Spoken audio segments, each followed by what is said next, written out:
Mayor de Blasio held a public hearing Tuesday on adding a third gender category, X, to birth certificates for people who don't identify themselves as male or female. That this is an example of respecting all New Yorkers and giving people the freedom of self-determination and self-expression.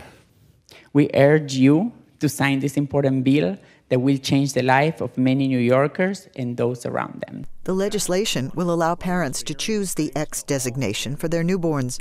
It will also permit adults to change the gender on their birth certificates without an affidavit from a doctor or mental health professional.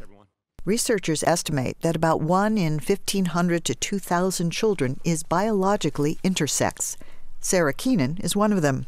When she was born in New York City in 1961, doctors recorded the birth of a healthy baby boy. But 3 weeks later, the birth certificate registered the baby as a girl. Doctors had a hard time deciding on the baby's gender.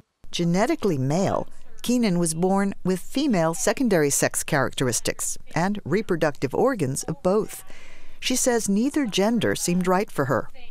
In December 2016, at the age of 55, she managed to convince the New York authorities to issue her a new birth certificate.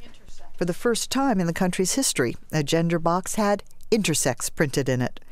While she welcomes New York City's action, she says it's not only about having the right document.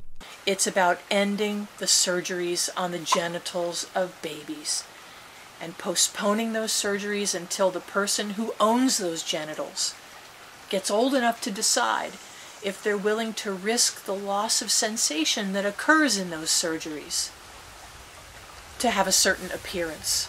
No government and no parents have a right to decide that their baby will live with sexual dysfunction for the rest of their lives. When the law goes into effect on January 1st, New York City will join Oregon, California, Washington, and New Jersey in allowing a third gender option.